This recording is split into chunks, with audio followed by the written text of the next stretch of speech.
Okay, so welcome. This is module 3, energy bands and carriers, and this is ECE 5550, solid state electronics. We have been covering in modules 1 and 2. We talked about, in module 1, we focused on what is the atomic structure. And then module 2, which is the last module, we focused on how the atomic structure led to electronic structure. And we found out that electrons are arranged in how electrons are arranged in individual atoms. We found that in the hydrogen atom or any individual atom, they are arranged in discrete energy levels. So what do we mean by individual atoms? Atoms that are far apart. So they're not interacting with each other at all. In this module, we talk about what happens when you bring atoms close together. From a physical standpoint, we already know, we talked about how silicon bonds with other silicon atoms around it. But now we're going to kind of focus on what the electrons are doing. What does a bond actually mean? Okay, and how does that change the electronic configuration? Remember, electronic configuration from module 2 is we say it's 1s2, 2s2, 2p6. We say what orbitals the electrons are located at. Okay, and that gives us an indication of what the electronic behavior of the material is going to be. So instead of discrete energy levels, we're going to find out in this module that electrons in solids are arranged in these things called energy bands. Okay, and this will hopefully make more sense once we get to it. And energy bands are critical because they are the basis of a lot of semiconductor behavior. They are the basis of N-type and P-type materials. They are the basis of optoelectronics, when silicon is able to absorb energy, sunlight, and generate electrical current. It is the basis. Energy bands determine what color an LED will emit. Red light versus blue light versus infrared versus UV. Okay, so many of the properties of a semiconductor are determined by the energy band diagrams. So this is going to be a very important part of your understanding of solid state electronics. So as we talk about energy band diagrams, we will talk about the mechanisms of current flow, specifically drift current. And then we'll get into how to calculate carrier concentrations in semiconductors. So how do we calculate electron and hole concentrations? And then we'll talk about how to calculate electrical currents in semiconductors. This module is focusing on drift currents. So this is going to be, your typical Ohm's law type electrical currents. If you apply a voltage on a semiconductor, what kind of current are you going to get? What type, calculating the resistance of a semiconductor, that's what we're going to do in this module. Okay, in the next module, we'll get into a different type of current flow called diffusion current and other aspects of semiconductors. Okay, so here's a specific outline for module 3. We're going to start today by talking about silicon bonding. We'll talk about molecular orbitals. This will be a little bit of a review of chemistry or a reminder. We'll talk about the wave function in when you talk about bonding states. We'll talk about the different energy states, and then we'll get into the energy band diagrams. What are the valence and conduction bands? What is the band gap? What are the different energy states an electron can occupy? And then we'll get into the carriers themselves. What are electrons and what are holes? Okay, we'll probably just cover the first 2 or 3 of these items today. And then after that, we'll get into what is an intrinsic versus extrinsic semiconductor. So intrinsic semiconductor is it's a semiconductor that's not undoped. It's pure silicon. An extrinsic semiconductor is when we dope silicon, meaning we incorporate small impurities, small amounts of column 3 or column 5 elements. And what that does is that it changes the properties of the semiconductor. It can make it N-type or P-type. N-type have a lot of electrons, P-types have a lot of holes. 2 types of charge carriers in semiconductors. Each one has a different energy band and physical model, so we'll talk about that. We'll talk about the typical dopants that are used. And in each one of these, we can start calculating carrier concentrations.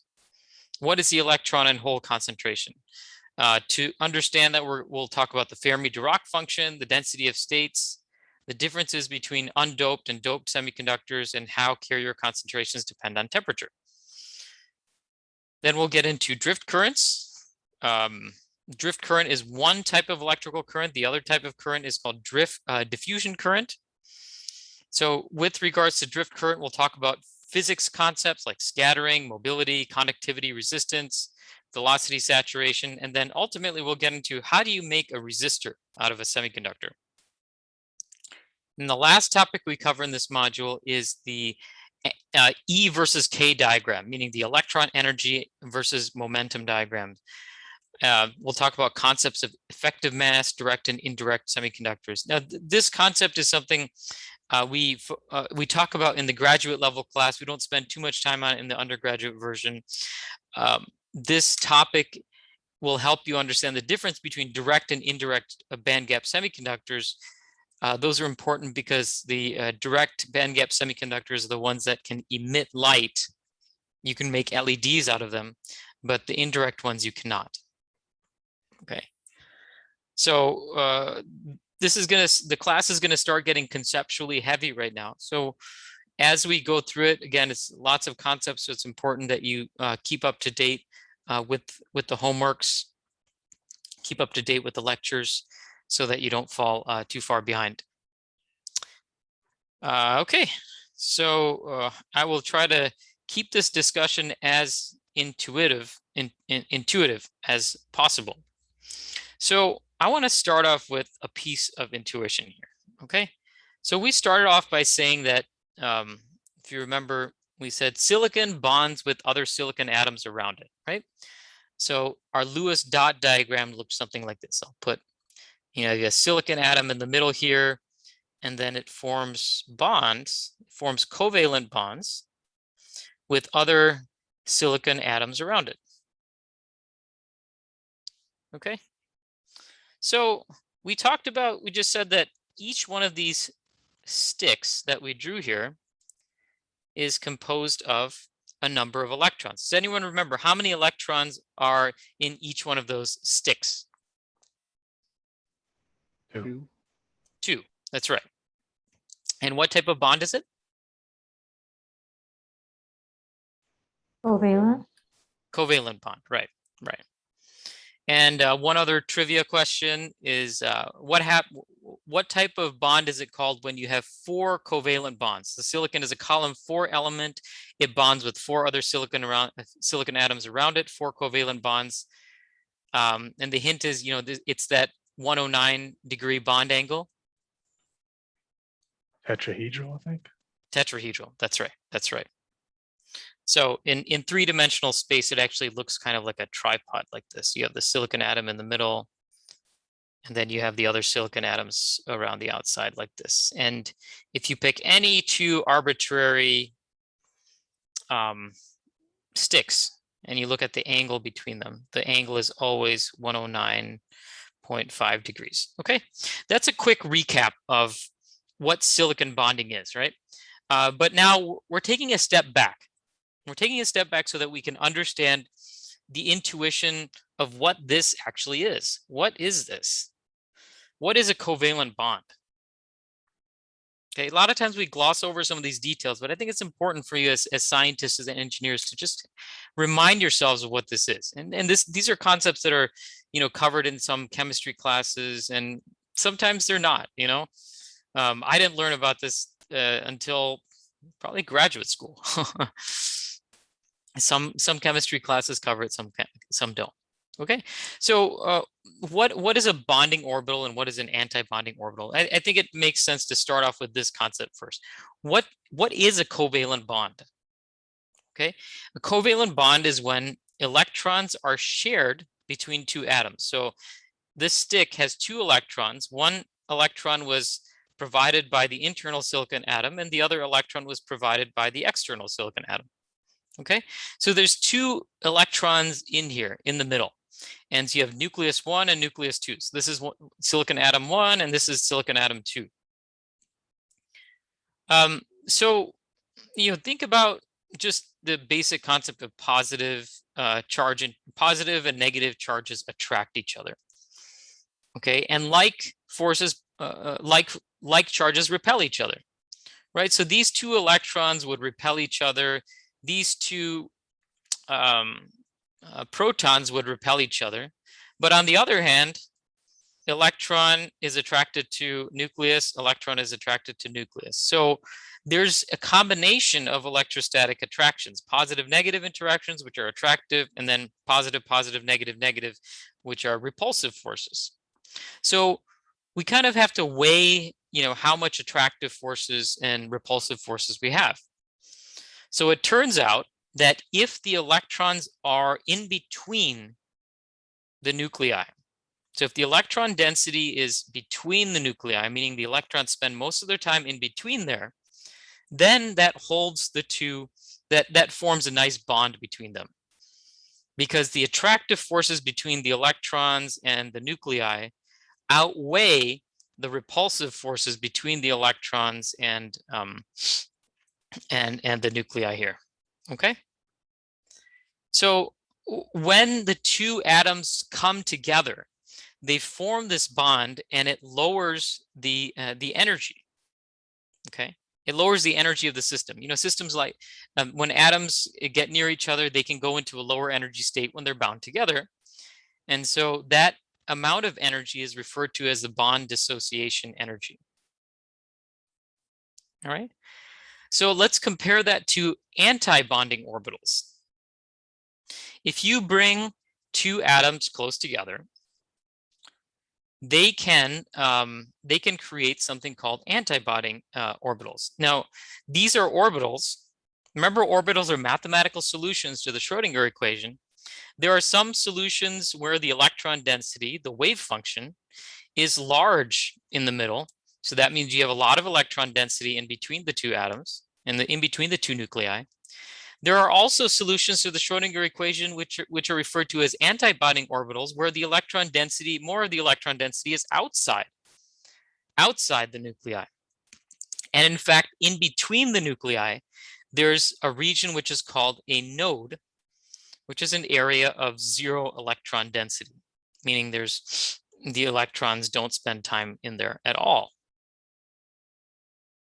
Okay, so the way that we can think about this is the electrons are held away from the two nuclei due to the presence of a node. And in this case, the repulsive forces between these, two positively charged nuclei outweigh the attractive forces, the other attractive forces there may be between the two atoms. Okay, so this type of anti-bonding, it raises the net energy. So this is a type of bonding orbital that is not likely to form spontaneously. Okay, so if we take this basic idea one step further, that you want the electrons in between the two nuclei.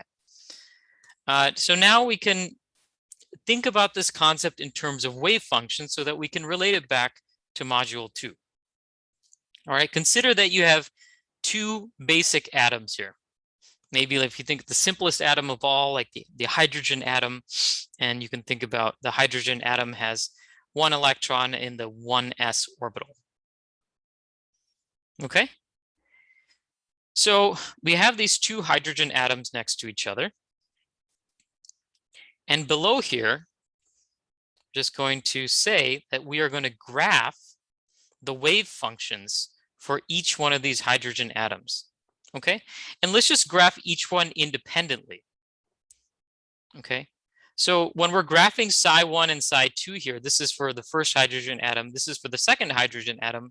These are being graphed assuming that the hydrogen atom is just on its own, that they're not interacting with each other. Okay, so these graphs are just generated on their own. So specifically, what's here is this is the radial coordinate r. The distance r is the distance from this nucleus, and then psi, as you know, is the wave function, and the wave function describes the location and energy of the electron.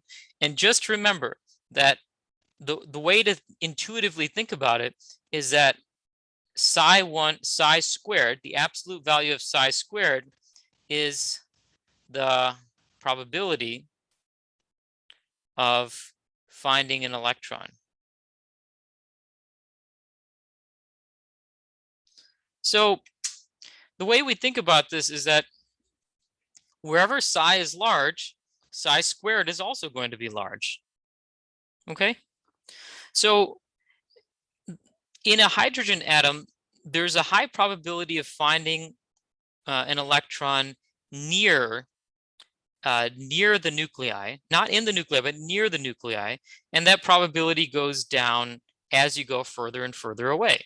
Whether you go to the left side of the atom, to the right side of the atom, it's the same thing. The probability of finding an electron just drops like this. So that's why you see this type of relationship. Same goes for the second atom. Okay. So the interesting thing that happens is this concept of linear combinations of orbitals. And what that means is that these wave functions can be superimposed on each other. In other words, they can be added to each other. We can literally add them. So when we see psi1 and psi2, these two wave functions can superimpose on each other. And they can do so in two ways. The first way is they can add. So you can get psi1 plus psi2.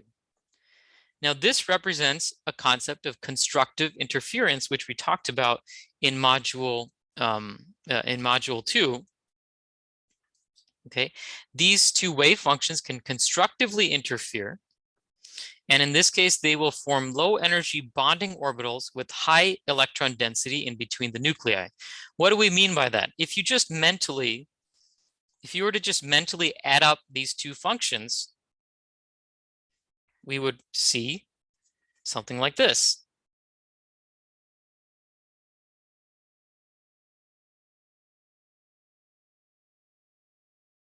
Right, the function would look something like this if we just added up psi1 and psi2. Why? Well, out here, this function psi2 is basically 0, so the sum of psi1 and psi2. So I'm just doing psi1 plus psi2 here. This is going to be just follow psi1 out here. Okay. When you get to the region where psi2 is non-zero, then you see that the function is higher because you're adding the two up. Okay. It dips to a minimum about here. And then the function, which I haven't drawn here properly.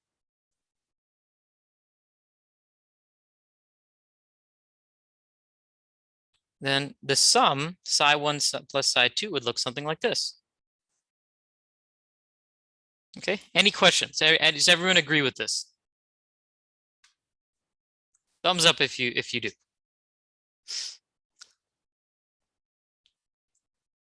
All right, good.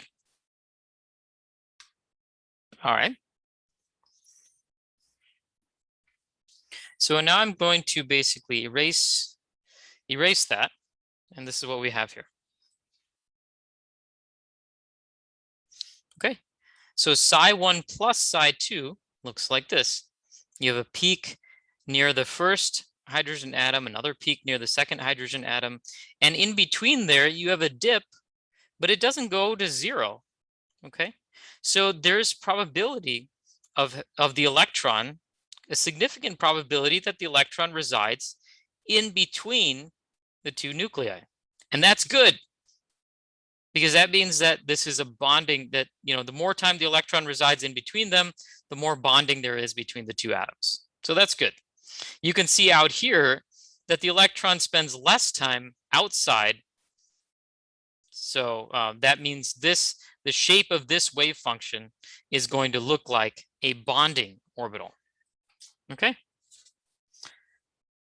So the other way these two wave functions can interact is, okay, so you can see that there's a high electron density in between the nuclei. They can also subtract. The two wave functions can destructively interfere.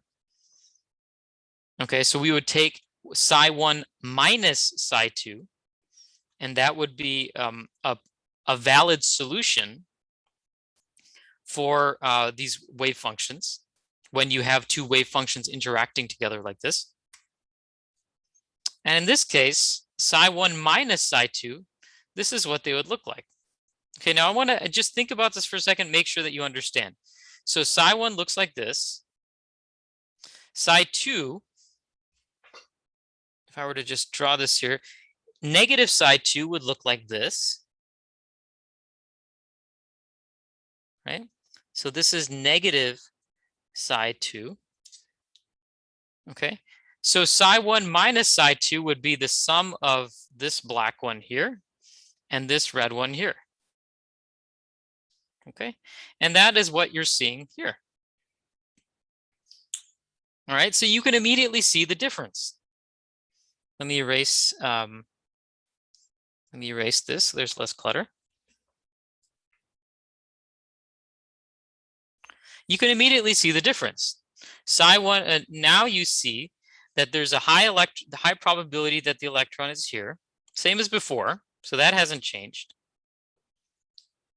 On this side, you see that it's negative. What does that mean? Do you still have a high probability of finding an electron near there? Think about this one. Yes. Yes. Why is the answer yes, Melvin? Because we take in the probability, we take the absolute value and square it. Exactly.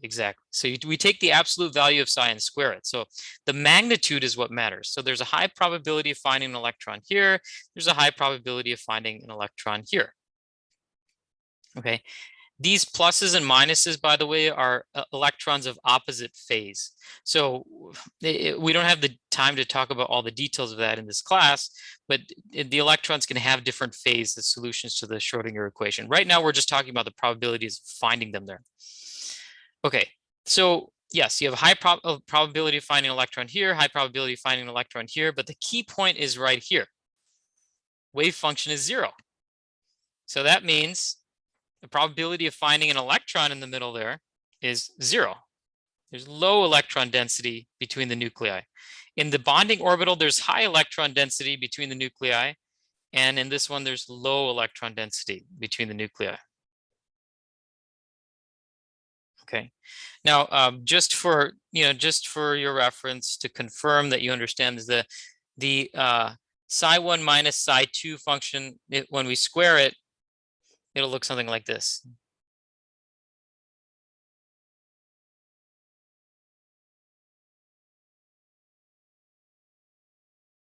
Okay.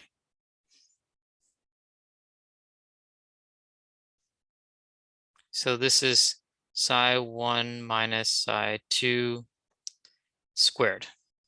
Okay, the square is what tells you where the electrons are likely to be. And you see how this dips down very quickly, and it basically goes to 0 here, compared to the bonding orbital where the electron density remains high.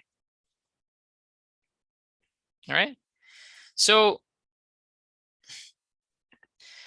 that's why why this is an anti-bonding orbital instead of a bonding orbital, because the electrons are spending less time in the middle here.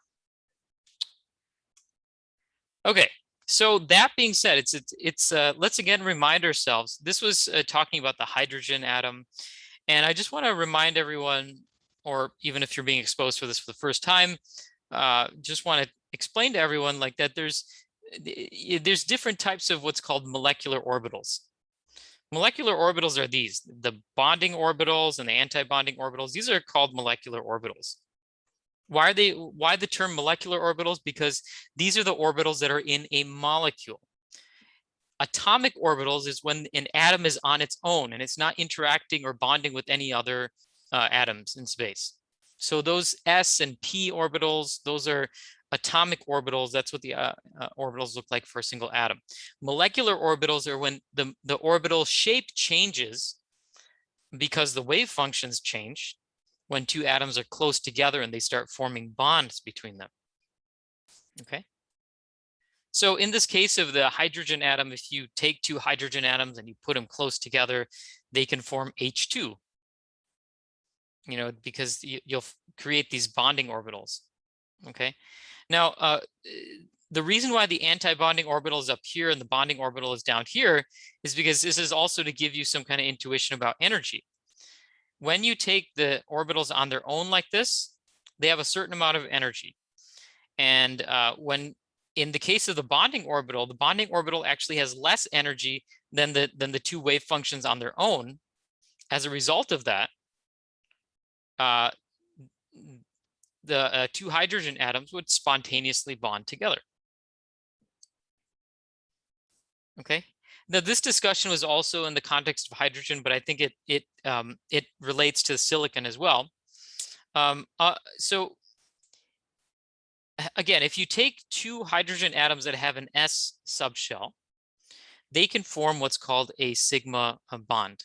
Now, this slide here was just showing the wave functions just as a line graph, okay? But as we know, in 3 dimensions, the wave function actually kind of looks like this, where the 1s orbital has a circular shape around the nucleus. So this is sort of like an electron cloud, where the electron is most likely to be. So there's one here, and then there's one here. Now, if you have these, so the wave functions describe the probability of finding the electrons here. If you add them together, then what happens is, like, this region of overlap, the wave function increases in this region of overlap, constructive interference. So you have a higher probability of finding an electron between them. That's called the bonding orbital, and that's called the sigma S. If you subtract these two functions, if you subtract this from this, in the middle here where they overlap, you're going to get a 0. Okay, so if the wave function was, I'm just picking an arbitrary number, 5, and then so it's 5 in the blue circle and then 5 in the red circle, you subtract the two, it'll become 0. Now, the wave function is not just a simple number like that, but I hope that just gives you the idea that when you subtract two identical wave functions, you'll end up getting a 0. And that means 0 probability of finding an electron in the middle. The electron density is more outside in between the nuclei. So this is the anti-bonding orbital. Same concept as here, okay, except we're actually looking at it in 3 dimensions now. Now, if you have a p orbital, remember p orbitals are dumbbell shaped. There's one in the x axis, one in the y-axis, and one in the z-axis. So let's assume that you have 2 atoms, okay? The black dots here are the nuclei. And the p orbitals, one subtle point I did not mention in class last time is that the p orbital is dumbbell shaped. Remember, each p orbital can hold 2 electrons of opposite spin. And I said that one side holds an electron of one spin, one side holds the electron of opposite spin. It actually has to do with the phases of the electrons on the 2 sides.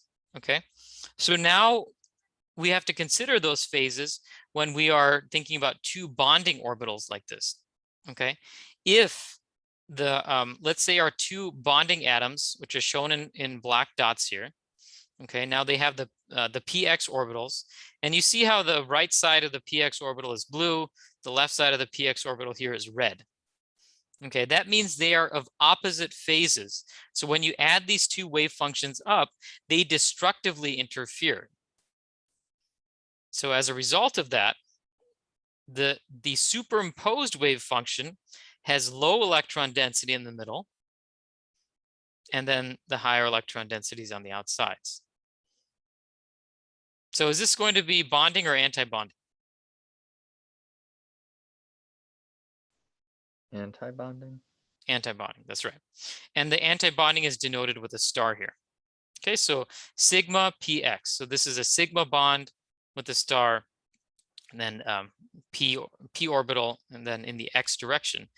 On the other hand, if the 2 orbitals have the same phase, then they're going to constructively interfere, and then you're going to get a high electron density in the middle. And this is called the sigma px. So this is a sigma bond.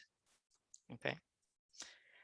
So now I think is a good point to mention what a sigma bond is. So sigma bonds are along the internuclear axis. The internuclear axis is a fancy term for just Here's a nuclei, here's a nuclei. Draw a line between them. That's the internuclear axis. So the sigma bond forms along this axis. So this is the bonding orbital. This is the anti-bonding orbital.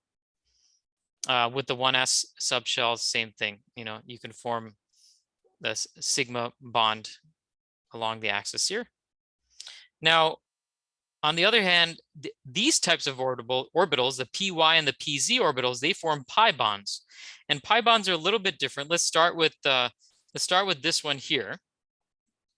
Okay, remember the pz. If we take this for example, the pz orbital is oriented in the vertical direction. It looks like a dumbbell. It looks exactly the same as the x orbital, except it's in the vertical direction.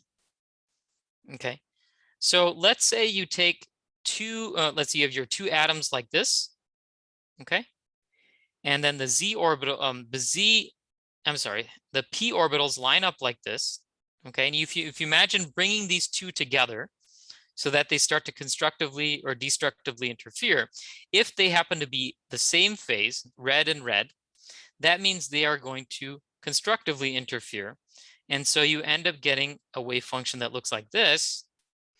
That means there's a lot of electron density between, okay, nucleus here, a lot of electron density between it. And those electron densities, you can think about this as holding the two atoms together. Now, pi bonds are not as strong as sigma bonds, because sigma bonds are directly between the two nuclei. So these are the stronger type of bonds. But pi bonds also can hold atoms together. So same thing you see with the blue ones. The blue ones are both the negative phase, so they constructively interfere here. They form they form another bonding orbital here. So 2 electrons up here, 2 electrons down here. Now they could also destructively interfere. And so let's say you had the 2 dumbbells here, but they were out of phase. You bring these two things close together, and what's going to happen is they are going to destructively interfere in the middle. You see how these two orbitals, they destructively interfered in the middle, and there was 0 electron density in the middle. Same thing happens here. Okay, you bring these two things close together, they destructively interfere, and there's a region which is called a nodal plane where there's 0 electron density. Okay, so you can clearly see the difference between the bonding p orbital or bonding pi orbital and then the anti-bonding pi orbital. The anti-bonding pi orbital, there's a plane in between here, which is called the nodal plane, where there's 0 electron density. All right, and one of the things that's often said in chemistry textbooks is that if this nodal plane contains the internuclear axis, that means it's an anti-bonding orbital. Okay, but you know, that's a mouthful. Just think about this as this nodal plane. There's less electron density between these two atoms. The electrons are spending more time outside here. All right, so this is some general concepts in sigma and pi bonding orbitals.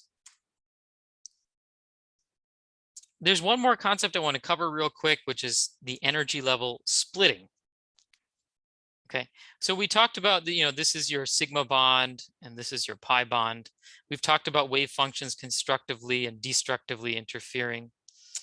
We saw this on the last slide.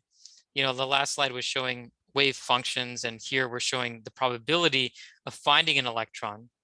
Okay, so the probabilities of finding an electron, this is one hydrogen atom here, another hydrogen atom here. Wave functions start to overlap in the middle here. Okay, so this is stuff you've seen in the previous slide. The new concept that is being, well, let me also mention, we talked about bonding and anti-bonding orbitals. The new concept here is this idea of energy level splitting. Okay, so if we were to graph the electronic state of the hydrogen atom, so let's say this was the 1s subshell. The 1s subshell has a certain energy associated with it, and the energy we can calculate using the Schrodinger equation. Okay, so you have this n equals 1 energy. So when you bring two of these N1 energy states close together, instead of overlapping together, they actually split up into two energy levels, two orbitals, one at a slightly lower energy, one at a slightly higher energy. Okay, so again, I want to repeat this. We started off with two hydrogen atoms that had n equals 1 energy, so a very specific energy. When you bring the two of them together, the two energy levels don't just overlap on top of each other, they split into two energy levels that are just a little bit apart. Okay, so that means 2 electrons can go in this energy state, the lower blue line, 2 electrons can go in the upper blue line. Each one of these lines represents an orbital. And those two lines happen to be the antibonding orbital and the bonding orbital. This is another graph from a chemistry website, which shows the energy of a hydrogen atom on its own, the energy of a hydrogen atom on its own. They each have 1 electron. You bring the two together, and then you form a bonding orbital, and where both the electrons go into that bonding orbital. This is where the hydrogen forms a covalent bond forming H2. And the dot diagram for this, if you can guess, is just H, like that. Okay, we talk about the hydrogen one a lot because it's a very simple example. Okay, so this difference in energy here between the 1s and the pi 1s, this is the bond energy of the hydrogen atom. We say, like, if you take H2 and you split it into two hydrogens, it's going to release some energy, or it takes some energy to do that. That energy, the dissociation energy, is the difference in energy between here and here in this energy band diagram. There's also two states up here, but these are at higher energy. So when you bring the two atoms together, these two electrons, they end up occupying the lower energy state. If you were to provide some additional excitation energy, one of these electrons could possibly go up to the antibonding orbital temporarily and then come back down. Okay, so that's how some of this bonding works. So now let's go to silicon. Let's start talking about silicon. So covalently bonded silicon. If we start out, there's 4 electrons in the outer shell. Originally there are 3s2, 3p2. They are reconfigured to form 4 sp3 hybrid orbitals. So let's talk about what that means. So silicon up here. So a silicon atom on its own, it has 4 electrons in its outer shell. When it bonds with 4 additional silicon atoms, this is what the ball and stick, the stick model looked like, the Lewis dot diagram. So now we're going to draw out the electronic configurations. In a single silicon atom, this is what it looks like. We have our 1s, 2s, 2p, and all these other subshells. So let's just go through and remind ourselves how we did this. We created all of our inner shell electrons first. So silicon had an atomic number of 14. So 1, 2, 3, 4, 5, 6, 7, 8, 9, 10. So there's 10 electrons here. And then we fill in additional 2 electrons in the 3s subshell. And then we fill in the remaining 2 in the 3px and the 3py subshell. Remember, you put 1 electron into each one of these orbitals before filling in the electrons of opposite spin. All right, so this was the electronic configuration for a single silicon atom. So when the silicon atom bonds with neighboring silicon atoms, it goes through something called a transitional state. And the transitional state looks something like this, where this electron, you can think about it moving into the 3pz suborbital. Okay, so this one has moved. And then once the bond is formed, the electronic configuration for covalently bonded silicon, remember it has a diamond lattice, is a tetrahedral bond, looks like this. The inner electrons are the same, exactly the same. So these orbitals look exactly the same as they were before bonding, but the outer electrons are now in a different orbital shape. These are called the sp3 hybrid orbitals, and they have a different shape I'll show you on the next slide. They have a different shape than the standard s and p orbitals. Okay, so essentially what's happened here is that the 3s and 3p subshells, there's 4 of them, there's a 3s and then there's 3 different p subshells here. They reconfigure themselves, they change their shape, and they are now reconfigured into something called sp3 hybrid orbitals. And there's 4 sp3 hybrid orbitals. Each one represents a covalent bond with a neighboring silicon atom. So just to hammer that point in, the middle silicon atom is providing 1 electron into each one of these sp3 hybrid orbitals. And then the outer electrons, the bonding atoms, the bonding silicon atoms are each providing 1 electron, okay, as per a typical covalent bond. So this silicon atom here on top provides 1 electron for this sp3 hybrid orbital. This orange one provides this electron, the purple one provides this one, and so on. Okay. So again, I want to emphasize the fact that the lower shell electrons basically remain unchanged.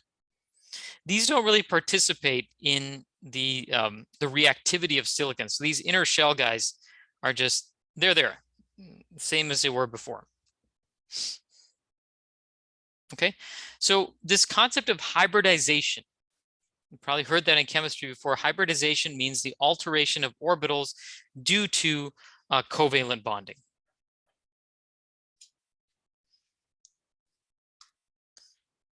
All right, any questions so far on covalently bonded silicon?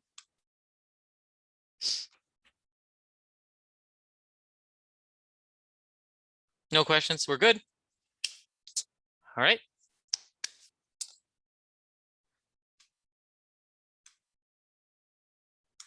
So next part here is we can talk about, well, what do these sp3 hybrid orbitals actually look like? So the standard orbitals, just to remind everyone, look like this. The s subshell is spherical. Okay, and the center is the nucleus is at the center of it, but there's basically a spherical cloud of electrons that occupy the s subshell are within this spherical space. So electrons that are within the px subshell, they are in one of these lobes. Okay, one of the electrons is on the negative side, one of the electrons is on this positive side. Similarly, you have the py subshell, which is aligned with the y-axis, and the pz subshell, which is aligned with the z-axis. So these orbitals, they morph, their shape changes, and they form these 4 sp3 hybrid orbitals like this. Okay.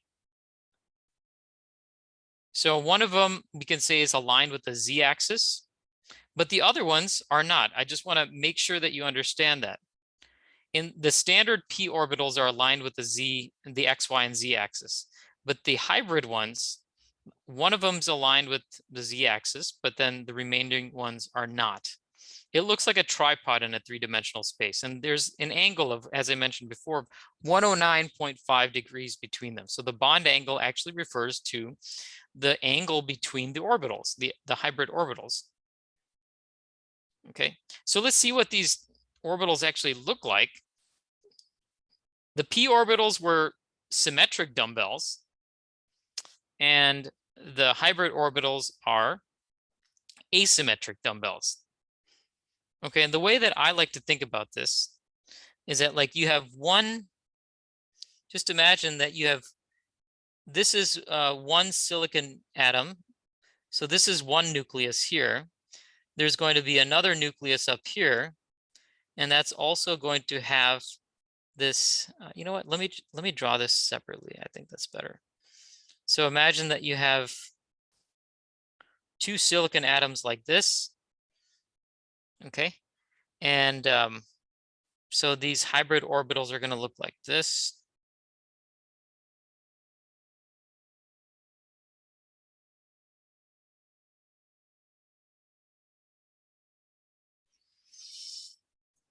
Okay, so imagine this is the plus side And then this is the minus side. Okay. So, you know, you have plus and plus, so there's constructive interference. So that means the electrons are spending, you know, more time in the middle. There's this region here that I just highlighted was the region of constructive interference. Okay, so it forms, can anyone tell me what type of bond is that going to be? Is it going to be a sigma or pi bond, or is it going to be bonding or anti-bonding? Sigma bonding Yep. sigma. Yep, great. So this is a sigma sigma bond that forms between them. Great. So we can think about it this way here, right? That's what we just drew here. Now keep in mind that these other ones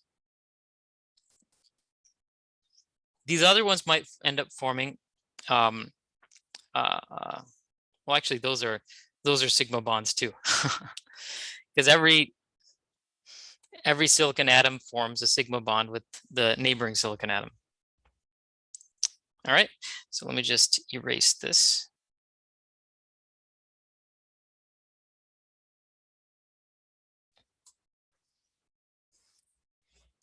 Okay. Any questions so far? Yeah, I actually have a question. So the S, I guess, orbital and the P, X, Py, Pz orbitals, those are all much smaller in comparison to the sp3 orbitals?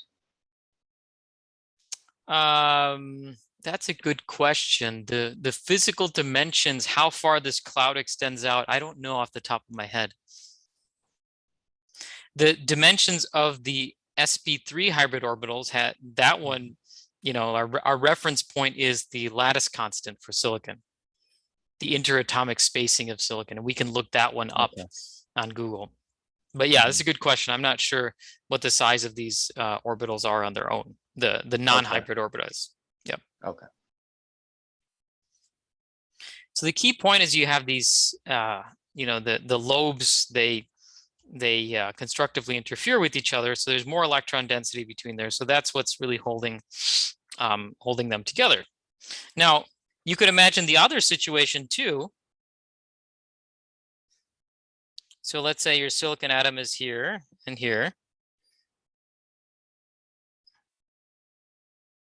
You could have the solution where they destructively interfere like this. Right, and here you have no electrons. So this would be the sigma star, the antibonding. That's what the antibonding orbital would look like.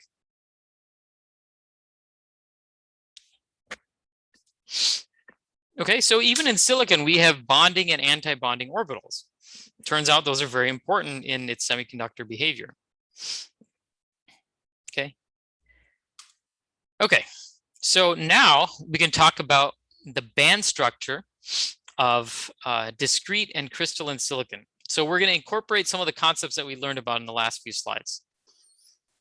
All right, first of all, so this is our single silicon atom here. Okay, we have the 1s subshell, the 2s, and the 2p, the 3s, and the 3p. The way that we arranged these was in order of increasing energy. So the 3p subshells obviously have more energy than the 1s subshell. We filled up electrons going from the lowest energy state all the way up to the highest energy state. Now, crystalline silicon, there's a lot of differences between them. First of all, there's many atoms and many states. So if we count up how many lines we have here, 1, 2, 3, 4, 5, 6, 7, 8, there's 8 orbitals that are filled in a single silicon atom. But in crystalline silicon, we have infinite numbers of atoms, right? We have infinite numbers of atoms. Therefore, we are going to have infinite numbers of energy states. So that's the first difference. Okay, there's going to basically be an infinite number of lines in the crystalline silicon. The second thing is, which is what the main part of this diagram is going to show, is how those energy states group together. Okay, so here I said that when two atoms sort of, when they come together, okay, that, you know, if you have a state that where you had an electron at a, you know, in a discrete atom, another state where you had an electron in a discrete atom, and you bring the two together, they form bonding orbitals and anti-bonding orbitals. I'm sorry, anti-bonding orbitals are up here. The bonding orbitals are down here. And so the electrons start to occupy the bonding orbitals, and the anti-bonding orbitals remain empty. So there's this concept of energy level splitting. Okay, so you have a set of energy states up here, and then an set of energy states down here. So that's actually what happens in the case of silicon. You end up getting a whole bunch of energy states like this over a range, and these are the bonding orbitals. Okay, so each one of these lines that you can see here represents a bonding orbital. So those sp3 hybrid orbitals that you saw on the previous slide, that's what these are.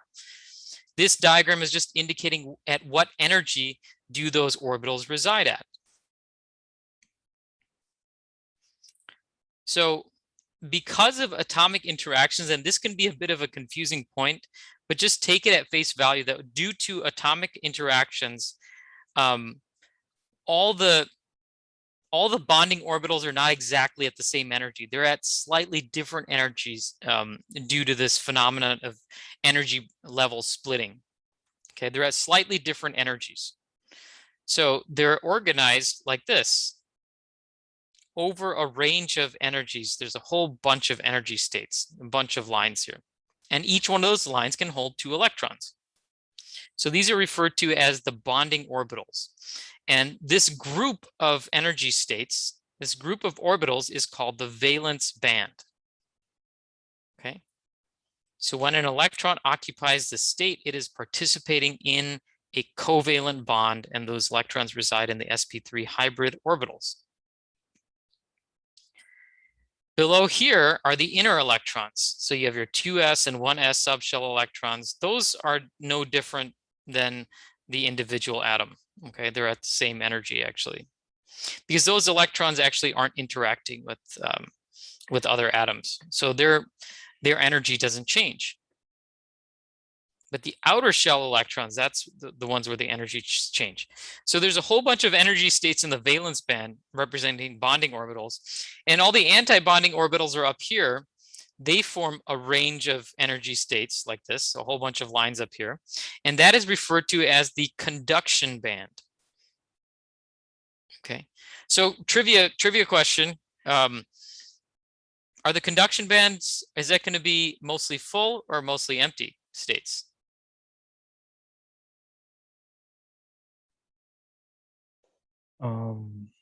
This conducting, it should be mostly empty, I think.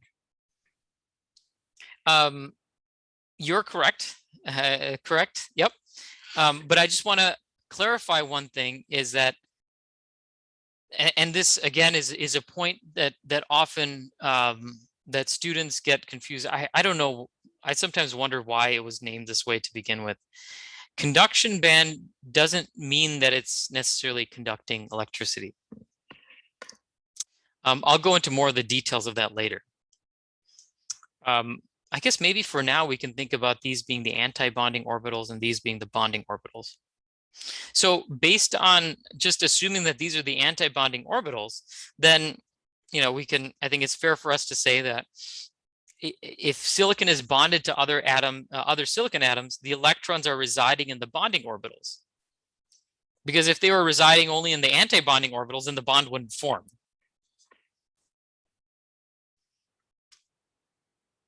Right.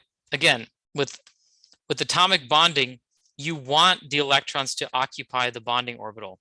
You don't want them to occupy the anti-bonding orbital. All right, because the bonding orbital is what will stick the two atoms together.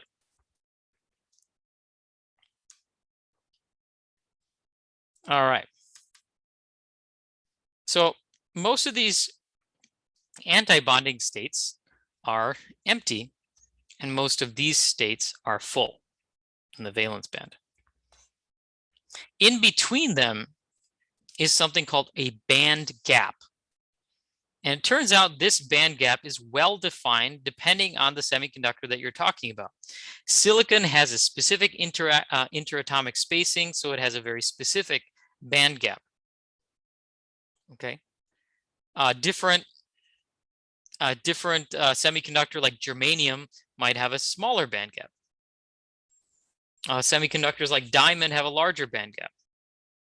Band gap is an extremely important material property of a semiconductor, kind of like the Young's modulus for a mechanical material. Young's modulus tells you how hard a mechanical material is.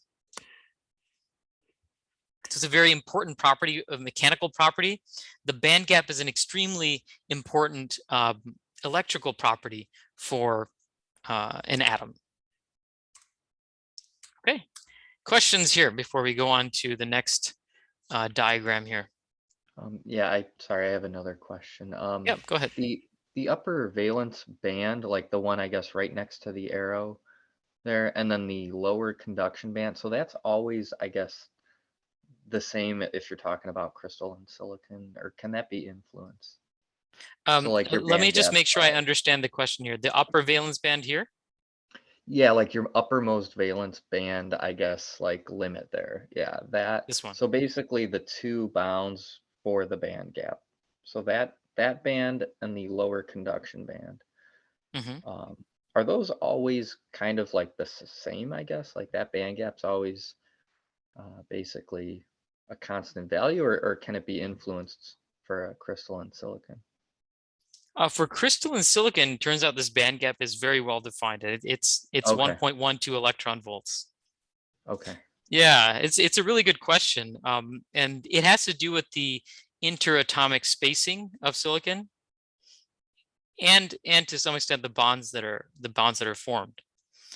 So Okay. engineers spend a lot of effort, like people who do research in solid state electronic devices, they try to build recipes for all sorts of crystalline materials in order to tune this band gap. In fact, that whole field is called band gap engineering. Oh, okay. The reason why it might be important is because for some type of LEDs, LEDs are light emitting diodes. You know, you have the red LEDs, the green LEDs, and so on.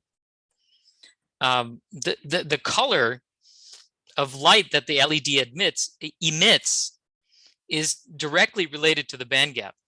In fact, if you just take the band gap energy and convert it to a wavelength using the dispersion relationship, you will get the wavelength of light that's emitted.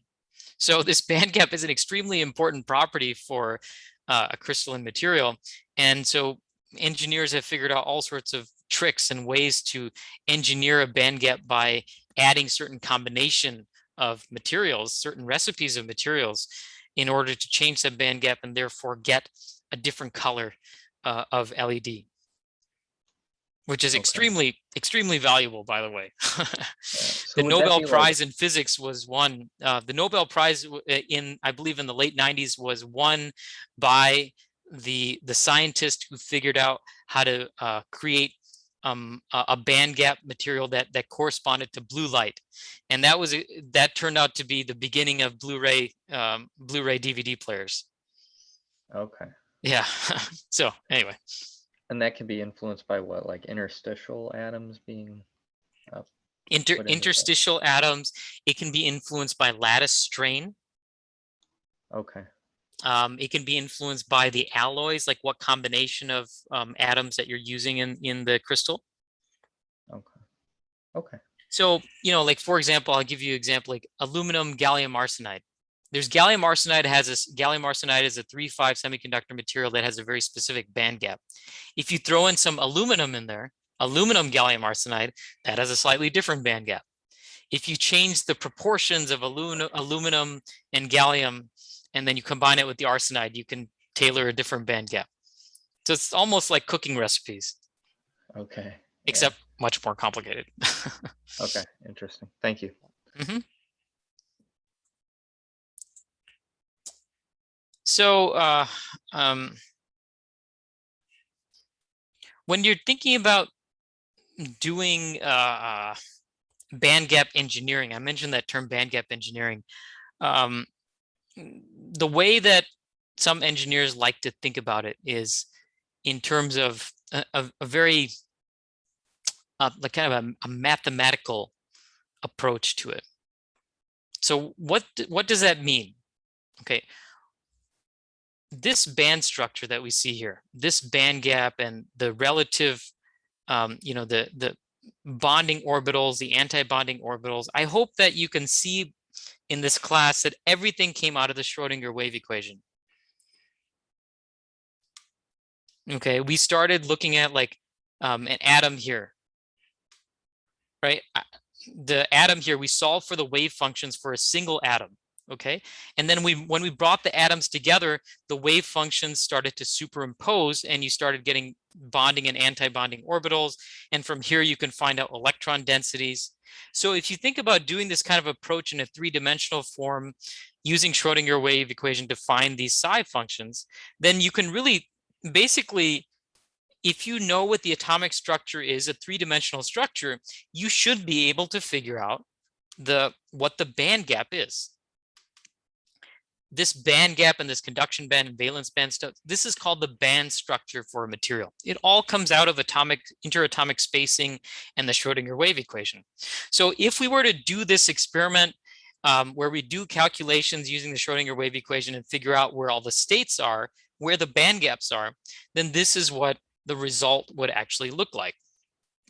So this is a complicated graph, so I'll just explain it to you step by step. So we're going to start off on the right side of the graph. Okay, so what is this graph showing? On the x-axis is showing the relative spacing of the atoms. On the y-axis is showing the relative energy. So you can think about the y-axis showing the energy band diagram, basically the energy states, and the x-axis is showing the relative spacing of the atoms. So I want to start, if we start off simple here, if we start on the right side of this graph, large spacing between atoms. Large spacing between atoms means the atoms are not interacting together at all. So if they're not interacting, we can just think about the usual atomic orbitals. So the usual atomic orbitals would be things like 1s, 2s, 2p. So here are your, typical, then your 3s, and then your 3p here. Okay, so these are the energy levels of typical atomic silicon. Okay, you even have the NMLS numbers here, the quantum numbers and everything. Okay, so when you start decreasing the space between the atoms, you start bringing the atoms closer and closer together, just like we showed here.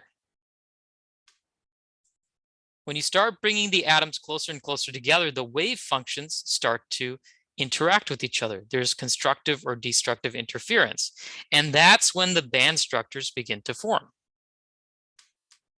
Okay, so we're decreasing the atomic spacing. So we're going left, we're going to the left, we're going to the left, we're going to the left. Once we decrease the atomic spacing enough where the wave functions start to interact, this is where we start seeing this phenomena occur. We start seeing, okay, so we talked about isolated atoms having discrete energy levels. Okay, as the multiple atoms are brought closer together, the wave function changes and the discrete energy levels become continuous energy bands with multiple energy states. So you see what happens if we pick a spot here, smaller interatomic spacing. Now we end up getting a whole bunch of energy states here and a whole bunch of energy states here. By the way, the green shaded area are regions where there's a whole bunch of energy states. Rather than drawing out the individual orbitals like a whole bunch of lines like this, it's just shaded in here. So you can think about these regions having an almost infinite number of energy states that are clustered up here and another bunch of energy states that are clustered down here. So again, discrete energy states when you're out here in the map, discrete atoms, And when you start bringing the atoms closer together, you end up forming like a whole bunch of energy states over a range. Okay. Now this range here is called, this region up here is called the conduction band. And this region here is called the valence band. These are the bonding orbitals down here. And these are the anti-bonding orbitals up here. So now let's look at actual silicon. Actual silicon is over here. So the interatomic spacing we went through a whole bunch of different possible band structures, including a region where there's no band gap at all. And then by the time we got to silicon spacing, we're here on the map. So there's a whole bunch of energy states like this down here in the valence band, a whole bunch of energy states up here in the conduction band.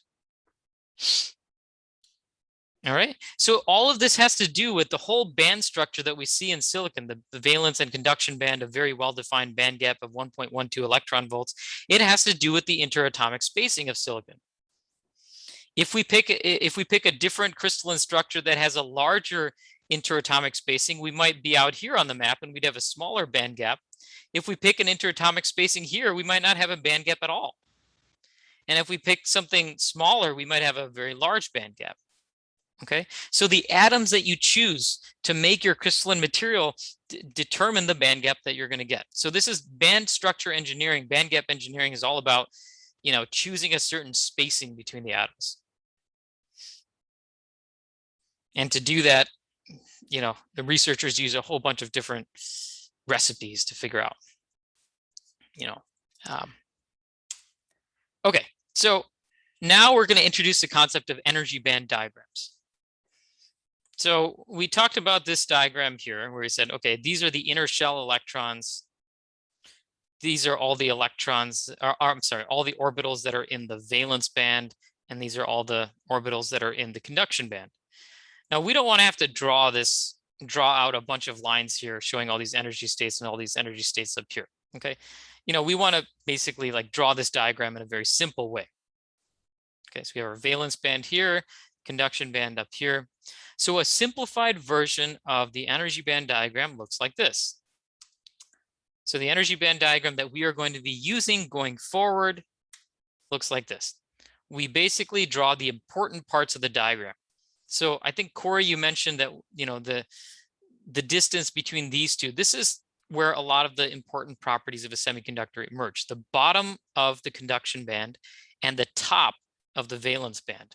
A lot of interesting stuff in semiconductors is happening just in this region here. So we're going to focus on that. So out here is the conduction band. We draw EC, and then of course we also draw EV. Okay, so EC represents the energy that is the bottom of the conduction band.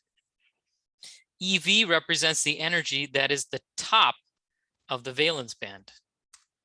Okay. So this is our new energy band diagram. We don't bother drawing all these lines up here. We don't bother drawing all these lines down here. And we don't even bother drawing the inner electrons, because the inner electrons aren't really responsible for the electronic behavior of the semiconductor. All right, so we simplify. Just draw two lines here, and we'll add some other stuff as we go on in the chapter. Okay, but the spacing between these two, EC and EV, is the band gap. Okay, so just remember when we draw these diagrams, you're not going to be drawing the shaded region up here, but just know in your mind that above EC, there's a whole region of energy states that represent the anti-bonding orbitals that are mostly empty. So this is a band of energy states. Here in the valence band, there's another band of energy states, and these states are mostly full. These are the bonding orbitals, the electrons that are participating in the covalent bond. And in between them is the band gap, EG. So as I said before, inner electrons are not included in the energy band diagram. Okay. The other important part about the energy band diagram is that it actually has an X and a Y axis. The y-axis is the electron energy, same as before, okay? Nothing's changed there. But the x-axis represents the physical position, okay?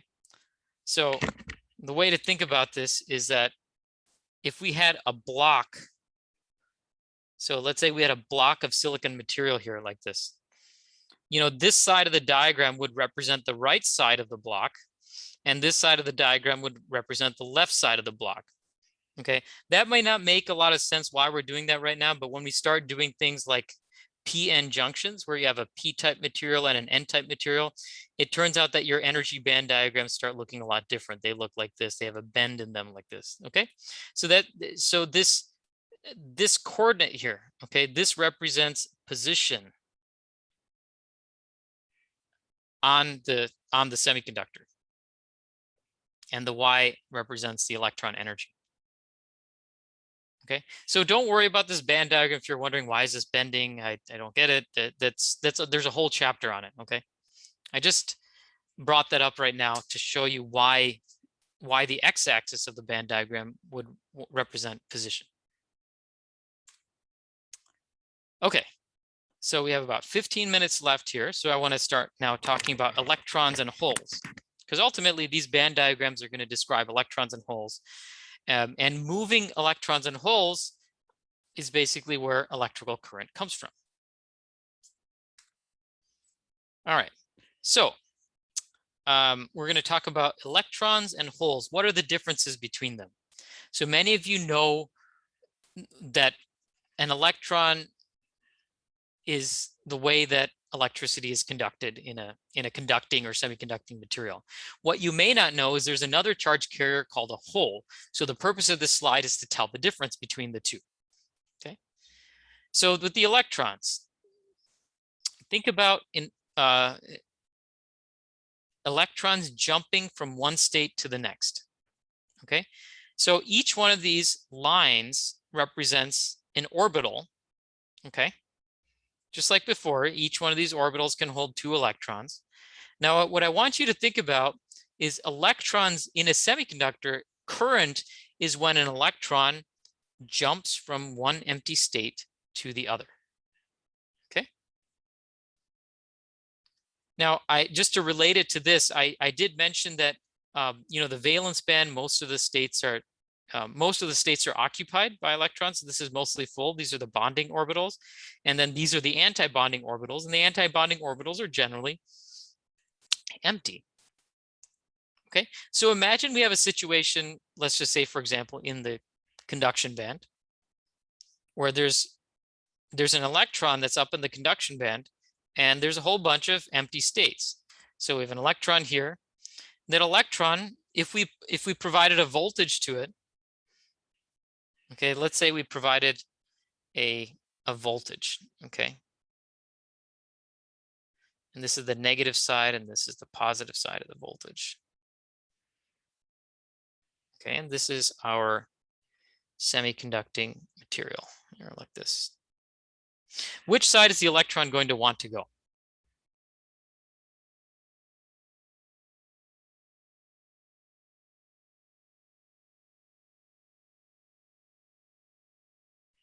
Okay, the hint I'm going to give you here, this side is positive, this side is negative. So the electric field in this material is pointed this way. So which way is the electron going to go?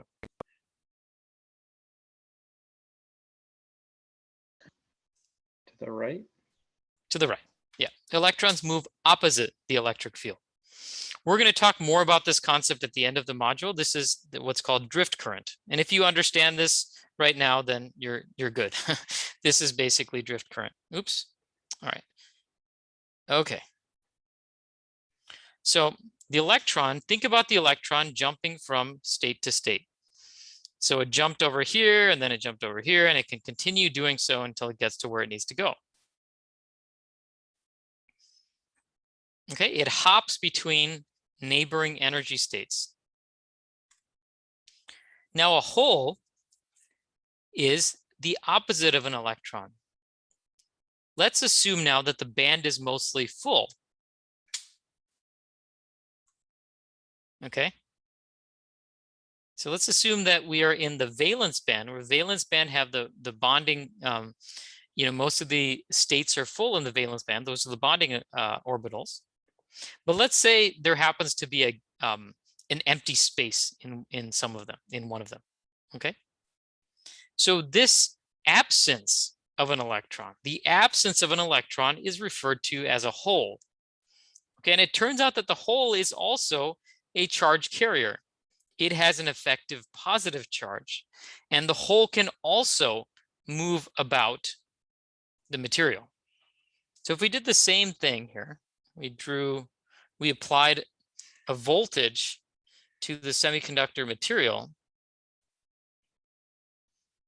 Okay, so we'll put just as before, we'll put the positive side on this here. When I apply a voltage like this, we're basically sticking a battery on there, and then we're seeing what kind of current forms. So the electric field is pointed in this direction. Oh, no, that's not going to work with this example. Never mind.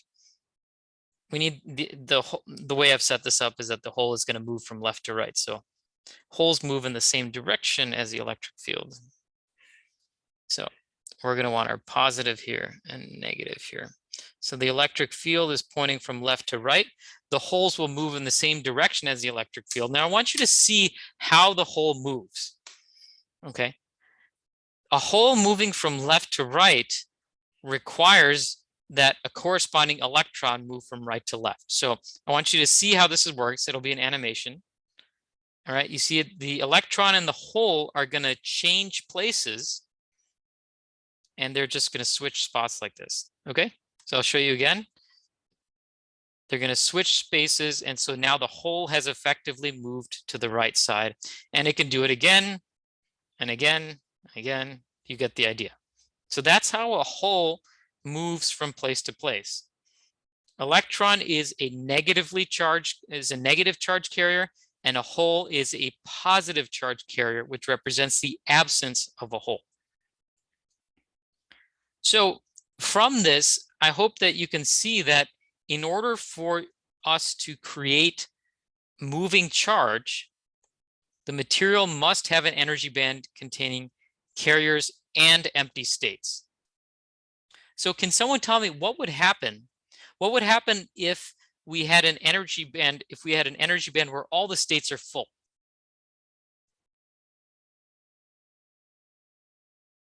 So imagine something like this, except we don't have an empty state there. Everything is full. There just wouldn't be any movement. Yeah, there wouldn't be any movement at all. Exactly. So you need to have a partially filled band. Partially filled band, in other words, and basically the same thing as saying you need to have empty states and you need to have carriers as well. Okay, the opposite situation is, what if the electron wasn't here at all and you just had a whole bunch of empty states? Well, same thing, right? There's no carriers to conduct electricity. So it's the same problem. You can't have a band that's completely full, and you can't have a band that's completely empty. You need a partially filled band in order to conduct electricity. You need to have carriers and empty states. Okay, so this is a good question based on the concepts that we've looked at so far. So this diagram shows differences in band structure between an insulator, a semiconductor, and a metal. So in insulator, the band structure looks like this. You have a valence band that is filled. Okay, these are the bonding orbitals. And then you have another band a set of bands up here, which is empty. These are the anti-bonding orbitals. This is the conduction band. This is the valence band. And you have a large band gap between them. Okay, one filled band, one empty band, one large band gap between them. A semiconducting material looks the same as the insulator, except the band gap is smaller. And in the third case, we have the metal. There's two different types of metals. There are two different types of band structures you could potentially have for metals. One is where the two bands the conduction and valence band, they actually overlap with each other. So this means that the bonding orbitals and antibonding orbitals are at overlapping energies, which unusual but can happen. Another type of situation is if you have a band like this, which is partially filled, and then this one here is filled. You know, these are different types of band structures that can happen in metals. So what I'd like you to do, just take a few minutes, think about this. Well, actually, we could just do one at a time. Which materials conduct electricity? Which of these three materials conduct electricity? And we'll go through each one at a time, explaining why the band structure indicates conductivity or not. And the way that we can do this is just by saying, for each one of these band structures, I would like you to tell me which band conducts electricity and why. So let's start with the insulators.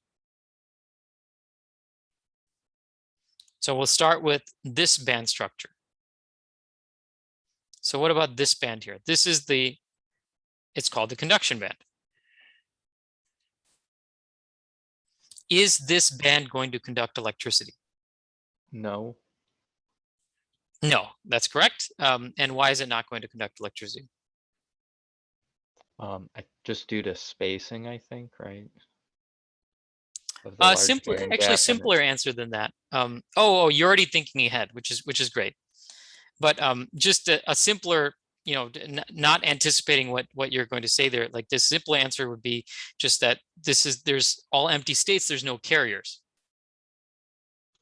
Oh, okay. Yep. So there's no you know, the electrons can't jump around between states. The way, you know, you want to think about this is that, you know, there's a whole bunch of states up here, right?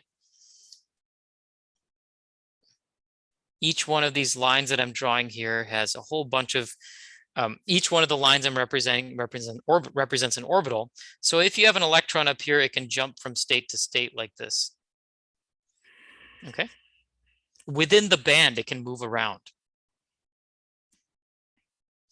Now, so I'll get to some other concepts in a second. So this says this band is completely empty, so there's no carriers to move around. So therefore, it does not conduct electricity. How about the bottom one here? So this is completely filled. Does this one conduct electricity? No. Nope. There's no empty states. You need to have carriers or empty states. You need to have both. This one had no carriers and a bunch of empty states. This one had all carriers and no empty states, so it doesn't meet the requirements.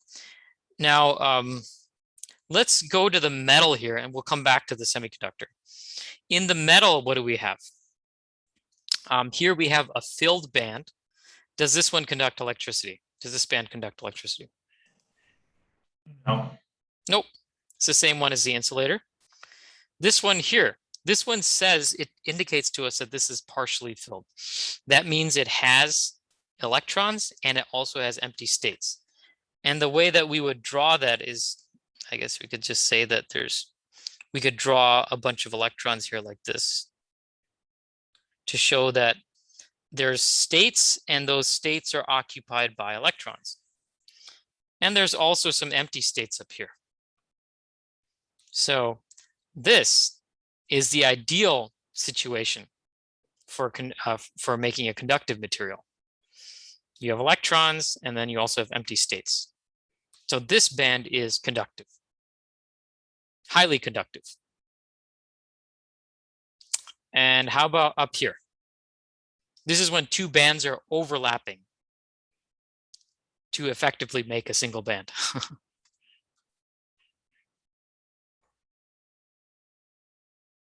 Conductive or not conductive? I don't think so. Okay, what's your rationale there? Just that there aren't any holes to move around. Ah, okay. Yeah, good. I see where you're coming at with that. You say like in this section, there are no holes to move around. There's no empty states to move around. That is correct. However, up here, there are a bunch of empty states. So you have carriers down here, and then you have empty states up there. It's very similar to this here. Here you have carriers, and then here you have empty states.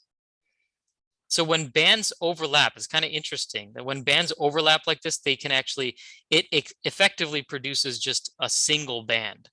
So in this single band, there's a region down here where there's a whole bunch of carriers. And then in the region up here, there's a whole bunch of empty states. So because this behaves as a single band, in fact, this would be conductive. Now let's get to the tricky one here is the semiconductors. So, you know, in our minds, we kind of know the definition of a semiconductor already. Semiconductor, sometimes it conducts and sometimes it doesn't. Well, okay, that's right. That's the correct answer, but why? Like, can we explain it in terms of the energy band diagram? What is the difference between these two energy band diagrams? The semiconductor has a smaller band gap, which allows the mobility of electrons from the filled section to jump to the empty. Yes, that is correct. That is correct. Now, we haven't talked about this too much yet, but this is the basic idea, right? We did mention when we were talking about the Bohr model of the atom, we did say like, well, you know, electrons can go from lower energy to higher energy state if you provide some type of stimulus to it, some type of energy. Okay.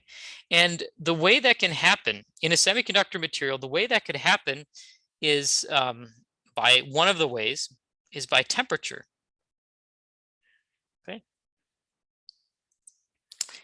If you are at a non-zero temperature and the band gap here is small, just the non-zero temperature may be enough to get electrons to go from the valence band into the conduction band. Okay, so they would when they do that, you know, you have this process. We'll go over the details of it later, but you have this process where electrons are going up, they're coming down, going up and coming down. But at any point in time, you have some electrons in the conduction band. All right, and once you have, because you have electrons in the conduction band, these electrons have all these, you know, they have an empty highway. They can move around very easily when they're up there.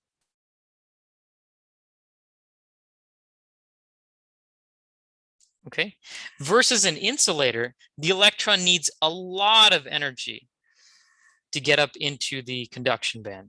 So this is less likely to happen. So that's why an insulator has is not very good at conducting electricity, because pretty much the lower band is full and the upper band is empty.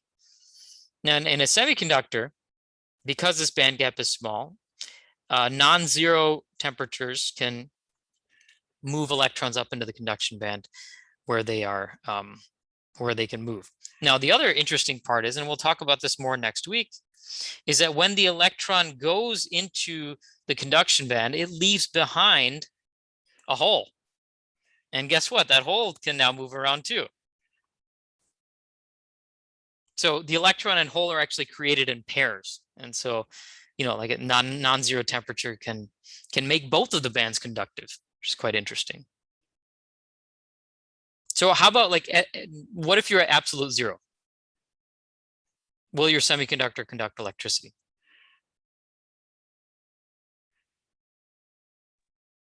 No. No, it will not. That's correct. That's correct. Good. So I think this is a good stopping point here for today. So we've covered a lot of ground here. We'll touch more on these concepts later.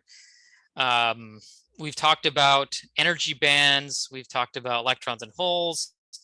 We talked about band structures, and basically how band structures evolve, starting with the concepts of like bonding and anti-bonding orbitals and wave functions and how they interact to form covalent bonds and how that affects the wave function and how the wave function then forms band structures. Okay, so a lot of ground we covered today, and if you have any questions, let's see. If you have any questions about this material, happy to go over it with you. Reminder that Friday, the project proposals will be due. I'm going to move the due date for the homework assignment to next Monday. If you have any questions about the homework assignments for Module 2, we can go over some of them on Wednesday if you'd like, or we can go over them office hours individually.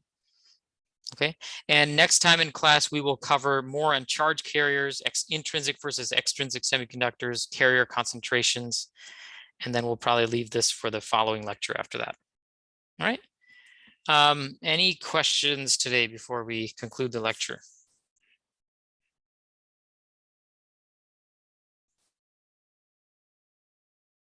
Okay.